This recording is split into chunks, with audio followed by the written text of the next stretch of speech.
Imaginem que eu vos dizia que na próxima semana estava para vir um dos maiores pregadores e mais influentes dos nossos tempos. Alguém cuja eloquência e influência eram impressionantes. Alguém que Deus tem usado de forma incrível ao redor de todo o mundo. Alguém grandioso e poderoso. Alguém que, quando prega, usa a Bíblia com precisão e consegue ser profundo, mas ao mesmo tempo claro, de forma que todos entendem a pregação. Que tipo de pessoa vem à vossa mente quando eu digo algo assim? Qual é a imagem que vem à vossa cabeça? Se eu ouvisse um anúncio assim, eu pensaria em alguém grande, com uma voz forte, que prega com todo o vigor, que usa o tom da sua voz e a velocidade da sua fala de forma correta. Um homem que se espera que tenha um bom testemunho, que tenha uma boa família, que tenha estudado bastante e que consegue usar bem essas suas capacidades. Quando eu penso em alguém importante aqui em cima, a nível visual, pelo menos, eu espero que seja alguém que tenha uma boa aparência. Alguém que esteja bem arrumado. Eu não esperaria alguém mal vestido e desleixado. Se me fizessem toda uma publicidade de que alguém importante iria vir aqui à igreja para ensinar, eu não esperaria alguém desleixado, pois essa não era a expectativa que eu tinha. Nós, tendencialmente, quando pensamos em alguém importante e com grande influência, pensamos em alguém com boa aparência, com eloquência, que saiba aquilo que está a fazer. Se eu dissesse que o presidente nos vinha aqui visitar, nós não pensaríamos em um presidente a havaianas, calções e t-shirt. Ainda que o nosso presidente, nós já o vimos algumas vezes só de calções na praia em Carcavelos. Isso é comum. Mas ele é um caso à parte. Nós, em norma, quando pensamos em um presidente, nós sempre pensamos em alguém de fato, bem arrumado, o cabelo apresentável, a roupa bem passada, alguém que se saiba expressar. É algo que se espera de ver e ouvir quando se fala em alguém grande e com importância. Alguém que está para chegar.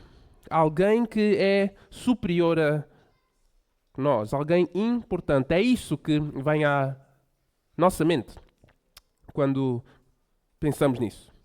Nós, em norma, associamos grandeza e importância a uma boa aparência e a eloquência.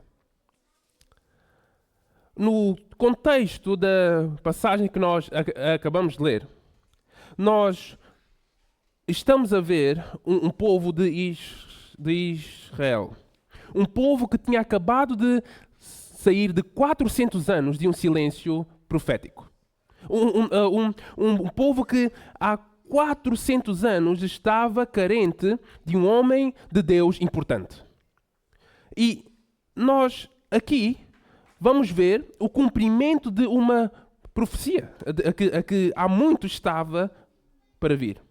E era comum no Antigo Testamento que Deus, por vezes, não se revelava por meio de nenhum profeta, como ele sempre vinha a fazer. Às vezes, várias gerações não presenciavam Moisés, ou um Elias, ou um Davi, ou um Isaías, ou um Daniel. Aqui em específico foram 400 anos em que pessoas não viram um homem importante, um homem com esse poder. Eles não ouviam um homem que com toda a convicção afirmava: assim diz o Senhor. E, de certa forma, o povo esperava, ansiava o cumprimento da profecia. O povo ansiava um homem assim novamente, pois Israel, ainda que de forma rebelde, eles tinham o entendimento que Deus tinha o hábito e costumava sempre usar um homem para se revelar ao povo. E é verdade que eles tinham todo o Antigo Testamento escrito e traduzido para a língua do povo. Mas como eles liam que Deus enviava homens poderosos para falar, havia essa expectativa de que Deus o fizesse de novo, pois havia 400 anos que isso não acontecia. Nós entendemos que os escribas, os fariseus e os saduceus, eles ensinavam as pessoas que iam às sinagogas, mas eles mesmos não tinham toda essa autoridade quando eles ensinavam. Eles não podiam dizer assim, diz o Senhor, como os antigos profetas, e as pessoas não os olhavam dessa forma. Nós isso podemos entender, porque lá em Mateus 7, 29, Cristo após o Sermão do Monte, as pessoas o ouviam e se encantavam, pois Cristo falava como quem tem autoridade e não como os outros. Então esses fariseus, eles não ensinavam com este poder profético que o povo estava acostumado a ouvir. Então até os mais religiosos, de certa forma, aguardavam por alguém importante. Alguém que iria vir para cumprir as profecias. Mas que profecias são essas? Abram comigo em Isaías, o capítulo 40. E Isaías 40, 3 a 5.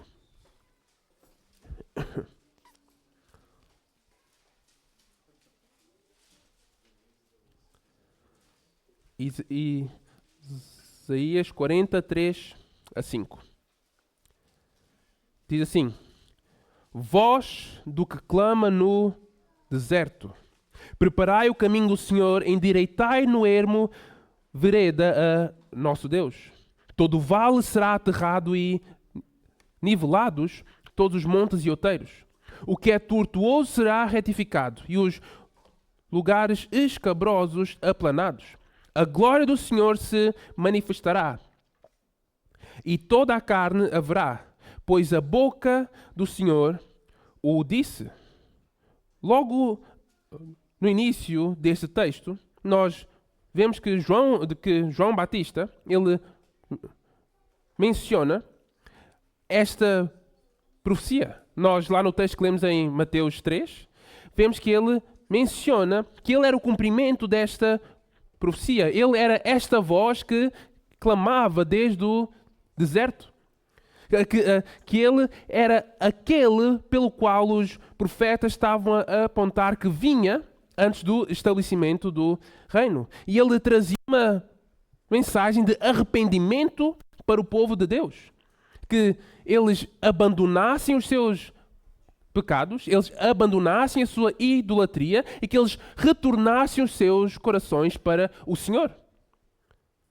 E que eles olhassem para a glória de Deus que estava manifesta entre eles. Mas João Batista, ele era o cumprimento não só desta profecia de Isaías, mas também de Malaquias. Abram lá comigo. É o último livro do Antigo Testamento. Malaquias capítulo 3. 3, verso 1. Malaquias 3, 1.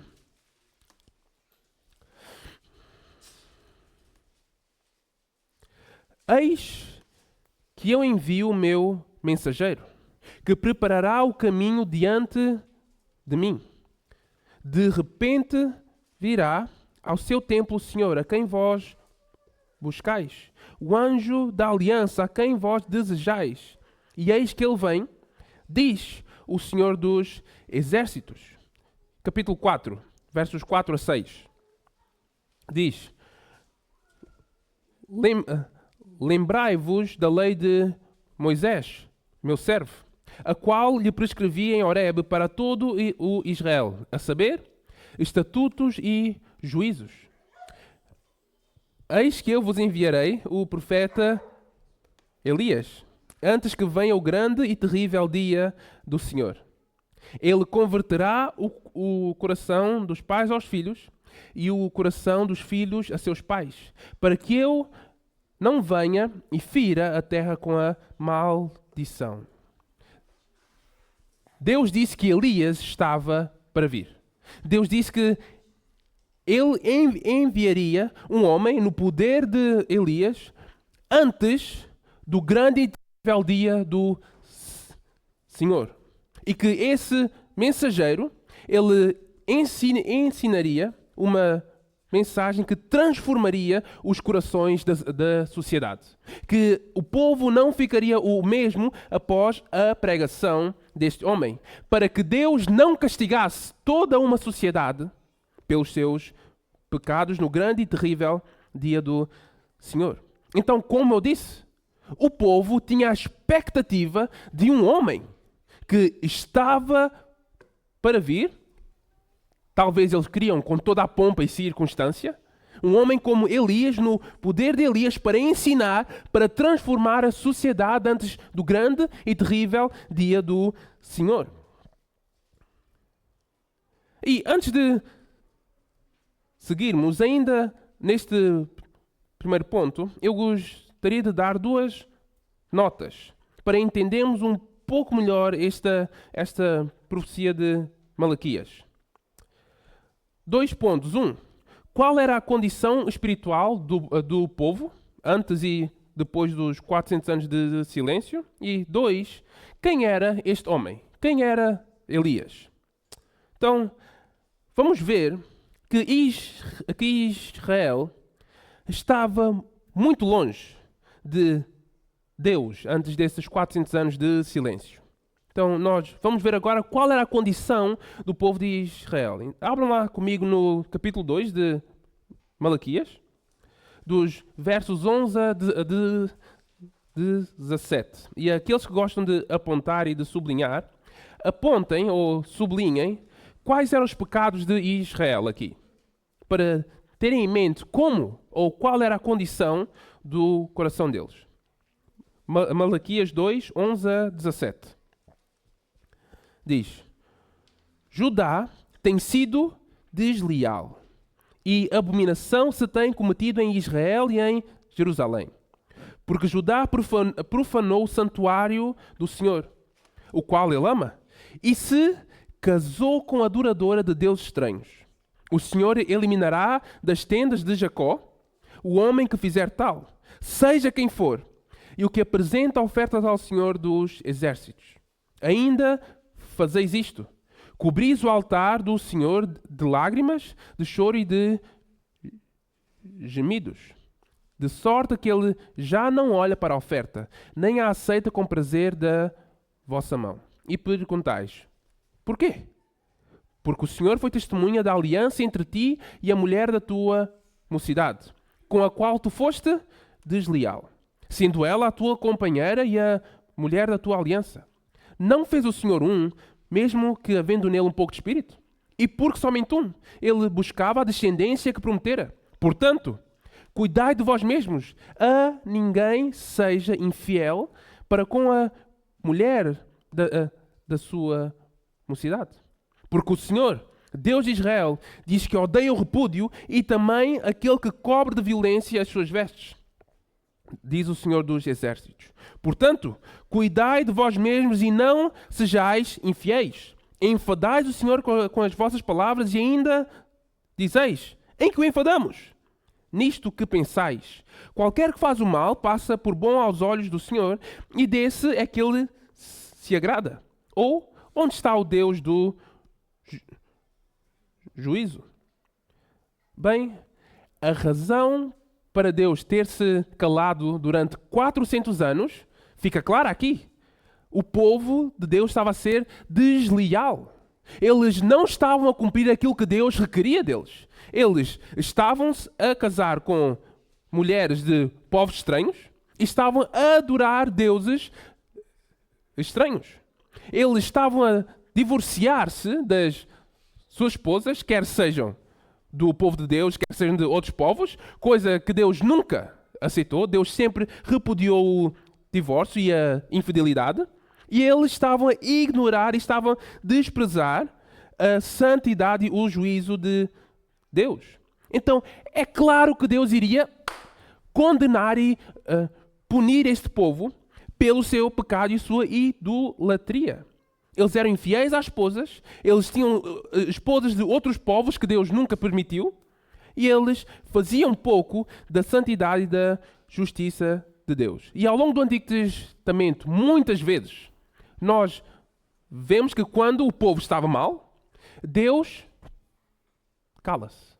Ele traz um silêncio ao longo de anos e deixa que a punição pelo pecado, por meio de outros povos, venha sobre o povo de Israel. A aliança mosaica, Deuteronômio 28, cumpre-se, que obediência traz bênçãos e desobediências traz maldições, traz punição.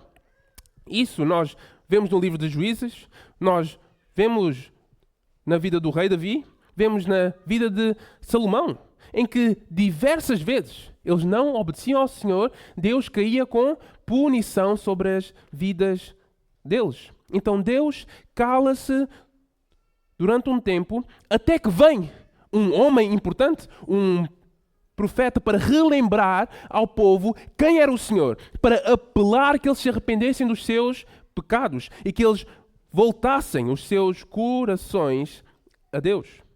Em norma, isto era algumas décadas, mas desta vez foram 400 anos. E ao longo desses 400 anos não se ouviu a voz do Senhor por meio dos profetas, mas certamente que viu-se a mão do Senhor sobre o povo, pois o castigo estava evidente. O povo foi conquistado por 3 diferentes impérios, pelos gregos, egípcios e romanos. E o povo sofria, padecia pelo seu pecado contra o Senhor, tudo pela desobediência deles. Então havia a expectativa, quando? Quando é que Deus vai trazer outro profeta para nos ensinar novamente aquilo que Deus quer e para libertar-nos deste povo? Então sabe, alguém importante. Possivelmente eles esperavam alguém com toda a pompa e circunstância, alguém muito rico, mas não é bem assim. Deus disse que Ele enviaria alguém como Elias. Mas e vem a questão, quem era esse Elias? Ele era alguém importante? Ele era alguém poderoso? Elias foi um importante profeta no período dos reis. Ele é interessante, pois ele aparece em diferentes situações. Nós não sabemos nada sobre a sua família, apenas se sabe que ele era tesbita, mas em alguns momentos nós o podemos ver com toda a coragem, com toda a intrepidez, custe o que custar, eu vou cumprir aquilo que Deus me pede. Eu vou compartilhar a mensagem do Senhor, ainda que isso custe a minha própria vida. Então nós podemos vê-lo quando ele enfrenta o rei Acabe e profetiza sobre a grande seca que estava para vir. Ele goza com os feiticeiros do rei, dizendo que o Deus deles, Baal, estava a cochilar ou estava ocupado a fazer outras coisas. Ele encharca todo o altar do sacrifício e depois pede que Deus faça cair fogo do céu e queime toda aquela oferta, e isso se cumpre. E não apenas isso, quando Deus manda fogo do céu e queima aquele sacrifício, Elias dá a ordem que todos aqueles maus feiticeiros fossem mortos. Um homem com todo o poder, com todo o vigor, fazendo aquilo que Deus pedia dele. Não apenas isso, em outra altura, Elias pede que Deus deixe fogo do céu sobre 100 homens do exército do rei Acasias, para demonstrar que o Senhor é superior a qualquer outro rei. Que um homem comum não pode dar ordens e decidir aquilo que Deus faz ou deixa de fazer. Elias era um homem cheio do poder do Espírito Santo e alguém que Deus usou poderosamente. Nós podemos ver neste homem momentos de grande coragem e de grande intrepidez. Mas, por outro lado, nós também o vemos em momentos em que ele estava deprimido, duvidando do poder de Deus, e ele rogava pela sua própria morte. Quando ele foge da esposa do rei, que disse que o iria matar, Ele foge, põe-se embaixo de uma árvore e, Senhor, mata-me. Deus dá-lhe comida, pede que ele dorme, comida de novo e segue com a vida. Então ele foge dessa mulher em um tempo em que ele duvidou do poder de Deus. Mas logo a seguir, ele volta a cumprir aquilo que Deus lhe pede e traz a palavra do Senhor com toda a convicção. Até que isso custa, até que Deus o leva para si. Sem dúvidas que Deus usou este homem para trazer a verdade ao povo e mostrar-lhes a necessidade de arrependimento e de se afastarem da idolatria, de todos aqueles falsos deuses, e para retornarem os seus corações ao Senhor. Sabendo isto, alguns podem questionar, mas como é que João era comparável a Elias? O que é que eles tinham a ver um com o outro? Bem, 5 coisas. 5 semelhanças entre os dois. Deus disse que João viria no poder de Elias. Abram comigo em Lucas 1:17. No Evangelho de Lucas, capítulo 1, verso 17.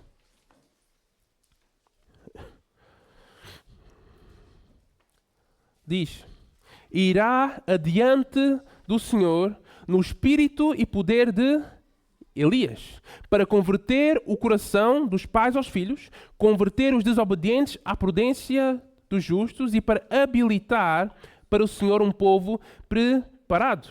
Isto é a mesma profecia que nós há pouco lemos em Malaquias 4. Ou seja, ele era o cumprimento, ele era o semelhante a Elias. Ele vinha no mesmo poder que Elias tinha. Além disso, tanto João como Elias vestiam-se de forma semelhante. Ambos usavam peles de animais e um cinto de couro. Terceira semelhança. Assim como Elias, João também pregava no meio do deserto. Quarto, ambos pregavam uma mensagem de arrependimento. E quinto, ambos se apresentavam perante reis e tinham inimigos com grande poder, mas tinham intrepidez ao ensinar a palavra do Senhor. Ao vermos estas semelhanças, nós podemos entender que ele era o cumprimento da profecia. Que a vida de um e de outro era equiparada. Em que essa ideia de que João iria vir no espírito de Elias não quer dizer que era uma encarnação de Elias, mas que o mesmo Espírito Santo que operava por meio de Elias também operava por meio de João. Que após 400 anos de silêncio da parte do Senhor, nós, sabendo que o Senhor tinha prometido alguém, como Elias, para vir, o povo esperava alguém assim, muito importante, alguém extremamente poderoso e cheio do Espírito do Senhor. Alguém, possivelmente, que fizesse cair fogo do céu, alguém que assassinasse aqueles falsos mestres, alguém que dizimasse os outros impérios que estavam a subjugar o povo de Israel. Eles esperavam alguém assim, possivelmente, com toda a pompa e circunstância. Mas Deus tem um conceito diferente de importância e grandeza.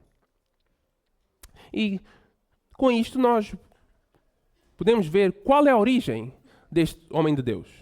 Qual é a origem deste profeta do Senhor, o último profeta do Antigo Testamento.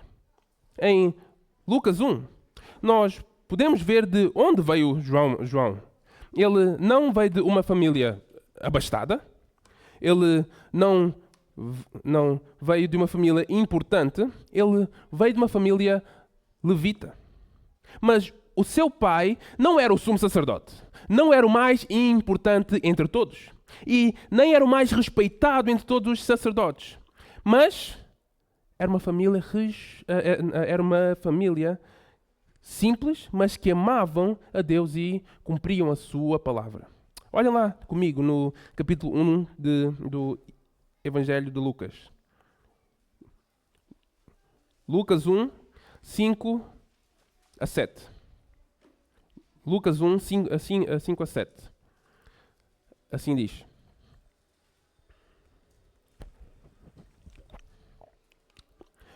Nos dias de Herodes, rei da Judeia, houve um sacerdote chamado Zacarias, do turno de Abias. Sua mulher era das filhas de Arão e se chamava Isabel. Ambos eram justos diante de Deus, vivendo irrepreensivelmente em todos os preceitos e mandamentos do Senhor. E não tinham filhos, porque Isabel era estéril, sendo eles avançados em dias. Eles eram piedosos, eram fiéis ao Senhor, mas não eram os mais importantes dentro daquela sociedade. E nós temos que ter em mente que filhos, naquele tempo, em toda a Bíblia, eram tidos como bênção e são tidos como bênção. Mas entendia-se que casais que não tinham filhos, eles estavam a carecer da bênção de Deus. Naquela altura não havia essa ideia de que limitar o número de filhos era algo bom para poder-se curtir um pouco a vida. Eles já casavam e se procriavam. Nós aqui na igreja temos alguns que têm essa mente, pela graça de Deus. Mas naquela altura, eles não tinham filhos. Então, possivelmente, eles eram um pouco desprezados por isso, principalmente as suas esposas. Porquê? Porque entendia-se também pela concepção de ciência que eles tinham, que se o casal não tinha filhos, a culpa era da esposa, que ela era estéril e não necessariamente o homem. E nós, ao longo das Escrituras, temos o exemplo de Abraão e Sara, temos Raquel e Jacó, temos Ana e Elcana, e temos este exemplo de Zacarias e Isabel. Eram casais que não tinham filhos e acabavam por ser menosprezados por aqueles que os rodeavam. Mas isso não os impedia de serem fiéis ao Senhor e de confiarem nele, ao ponto de que o seu pai, ele predispõe-se, ou ele estava dentro da sua ordem, como sacerdote, de ir apresentar incenso ao Senhor. Então, ele vai. E aí, Deus traz uma revelação para este homem. Deus traz uma bênção de um filho para esta família. E nós temos que ter em mente que isto foi algo impressionante. Nós não temos a certeza de quantos anos eles tinham, mas eles, como o verso 7 diz, eles eram avançados em dias. Então era humanamente improvável que eles conseguissem conceber de forma natural. Mas Deus intervém. E este homem, com alguma dúvida em seu coração, ele desconfia do poder de Deus. Então fica em silêncio durante 9 meses. Mas Deus, na sua misericórdia, traz esta criança e diz que ela iria vir no poder de Elias. E, ao que me parece, essa criança ela ia ter algo parecido com o voto nazireu, porque ela não ia poder tocar em bebida forte. Então, esta criança, este incrível profeta, este homem que todos estavam a aguardar para quebrar o silêncio de 400 anos, estava para chegar. Peço desculpa. Estava para chegar. E todos estavam ansiosos por isso. E havia a grande expectativa de que esse homem fosse alguém grande e central naquela comunidade, com toda a pompa e circunstância. Mas isso não aconteceu. Como eu há pouco disse, Deus tem um conceito diferente de importância e grandeza. E o ministério deste homem foi completamente distinto de todos os status sociais, políticos e religiosos da sua altura. Ele era visto como alguém estranho. Ele não era comum entre os outros homens. Ele não usava roupas caras, como os fariseus. Ele não estava nem sequer na cidade, ele não se assentava com os reis, ele não estava com os importantes da sociedade, pelo contrário, ele foi para o deserto. Ele usava roupas de peles de animais. Ele comia gafanhotos e mel. Que delícia. Isso era estranho até para aquela altura. Era visto como um homem estranho no seu tempo. Eu não sei quanto a vocês, mas isto não é a ideia que eu tinha de um homem importante. Isto não é a ideia de um profeta poderoso que vinha transformar toda uma sociedade. Até eu, se estivesse naquela altura, era o oposto do que eu esperaria. Mas, como eu disse, Deus tem um conceito diferente de importância. Então, Deus traz este homem e põe-no a ministrar entre aquele povo. Nada na sua vida transparecia grandeza. No entanto, Cristo disse que este era o maior homem que já havia existido. Abram comigo no capítulo 11 de Mateus.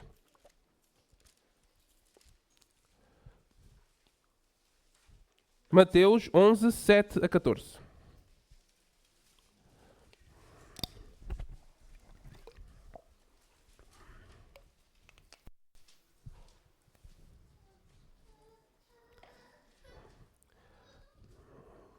Assim diz. Então, partindo eles, passou Cristo a dizer ao povo a respeito de João: que saístes a ver no deserto? Um caniço agitado pelo vento? Sim, que saístes a ver?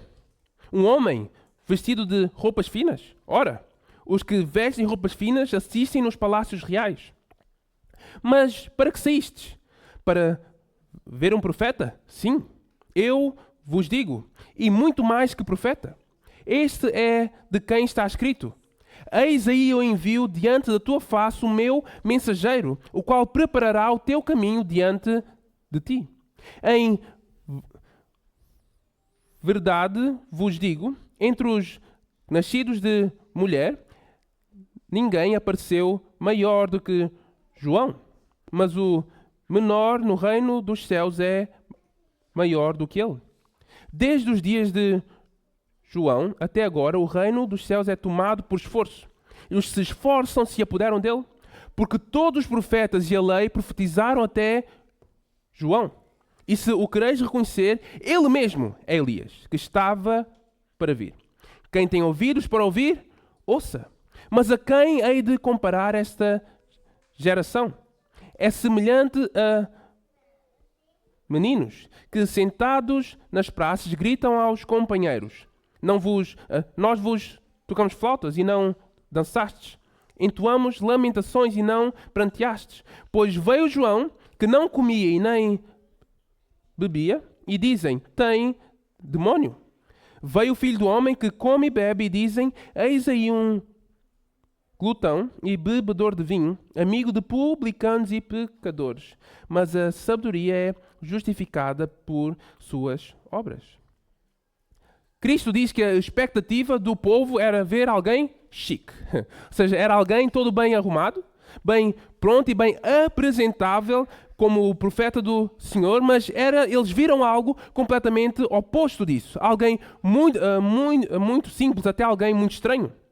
Mas como eu disse, ele não estava a servir no templo. Ele não estava a servir no meio da cidade. Ele estava lá no meio do deserto. Cristo diz que a expectativa do povo era uma, mas que Deus ele enviou um homem completamente diferente. E esse homem era o profeta, que todos antes apontavam para esse homem. Cristo diz que João era superior a Moisés, a Abraão e a Davi. Ou seja, afirmar algo assim, que todos os outros atrás eram inferiores a este homem, era algo chocante, porque era Abraão, o pai Abraão. Então eles, ao olhar para um homem assim, com roupas muito simples, que não estava no meio da cidade, estava bem longe disso, e afirmar que este homem era importantíssimo, como eu disse no início, era algo que é o oposto do que se está à espera. Mas Cristo, Deus, decide utilizar este homem para preparar o caminho para o Salvador. Deus usa este homem para apregoar arrependimento e fazer com que o povo entendesse que estava longe do Senhor. Ele estava no meio do deserto, como nós há pouco lemos lá em Mateus 3. Ele ia para o meio do deserto, pregava o arrependimento, e as pessoas iam ter com ele para serem batizadas. Isto está em Mateus 3, 7. Diz, vendo ele, porém, que muitos fariseus... Não, desculpem, é o 6. E eram por ele batizados no rio Jordão, confessando os seus pecados. Nós hoje entendemos que o batismo é uma confissão pública da fé em Cristo. Mas isto, na nossa sociedade hoje, não nos afeta em nada. Ou seja, afirmar que eu fui batizado ou ser batizado não afeta em nada no meu dia-a-dia. Mas, naquela altura, isto era algo que não era para os judeus. Era para o povo gentil que se queria identificar com o povo judeu. Era afirmar publicamente que eu estou a rejeitar até a minha família, todas as práticas que eu sempre tive, todo o meu contexto, eu quero seguir aquilo que este homem está a ensinar. E as pessoas arrependiam-se dos seus pecados. Elas estavam a rejeitar completamente o ensino dos fariseus para aceitar aquilo que este mensageiro do Senhor estava a trazer. Então isto era um choque para toda aquela sociedade. E Deus levantou um profeta após 400 anos para apregoar que o povo se arrependesse dos seus pecados, abandonasse o legalismo dos fariseus e retornasse para o Senhor. E muitos estavam a fazer isso. Ele era conhecido como Batista, porque ele estava a cumprir aquilo que Deus pede dele. Ele estava a chamar as pessoas a se arrependerem, custasse o que custasse. E ele estava pronto para isso. E ele teve todo um ministério, toda uma vida apontando para o Cordeiro de Deus que tira o pecado do mundo. Ainda que isso fosse custar a sua popularidade, ainda que isso fosse custar a sua própria família, ainda que isso fosse custar o seu conforto, mas ele decidiu-se servir ao Senhor toda a sua vida. Ele também, como Elias, teve um ponto em que duvidou, porque ele foi preso e ele, enquanto estava preso, ele não tinha a certeza se de fato Cristo era o Cristo. Ou seja, se aquilo que estava a acontecer era de fato o cumprimento dessas profecias que ele estava a pregoar. Mas Cristo disse, vão e digam a ele que os mortos estão a ressuscitar, pessoas estão a ser curadas e o Evangelho está a ser ensinado. Então ele aí entende, de fato, este é o Cristo. Mas, pela sua fidelidade ao Senhor, pela sua vida de santidade e pregação do Evangelho do Reino, trouxe a sua morte. Abram comigo lá em Mateus capítulo 14, dos versos 1 a 12. Diz, por aquele tempo ouviu o tetrarca Herodes a fama de Cristo e disse aos que o serviam, este é João Batista. Ele ressuscitou dos mortos e por isso nele operam forças miraculosas. Vem isto? Ou seja, ele estava a olhar para Cristo. Isto era alguém que era completamente gentil. Ele olhava para Cristo e ele próprio reconhecia a importância de João Batista. 3. Porque Herodes, havendo prendido e atado a João, o pusera no cárcere por causa de Herodias, esposa de Filipe, seu irmão. Pois João lhe afirmava, não te é lícito possuí-la. E querendo matá-lo, temia o povo, porque o tinham como profeta. Ora, tendo chegado o dia natalício de Herodes, dançou a filha de Herodias diante de todos e agradou a Herodes, pelo que prometeu com juramento dar-lhe o que pedisse. Então ela, instigada por sua mãe, disse: dá-me aqui em um prato a cabeça de João Batista. Entristeceu-se o rei, mas por causa do juramento e dos que estavam com ele à mesa, determinou que lhe dessem. E deu ordens e decapitou a João no cárcere. Foi trazida a cabeça em um prato e dada à jovem, que a levou à sua mãe. Então vieram os seus discípulos, levaram o corpo e o sepultaram. Depois foram e o anunciaram a Cristo. Então, pela sua fidelidade, porque ele não se queria calar com aquilo que Deus queria para todos, não apenas para o povo judeu, mas para todos, inclusive este rei ou este imperador que ali estava, ele não se importou com a sua própria vida.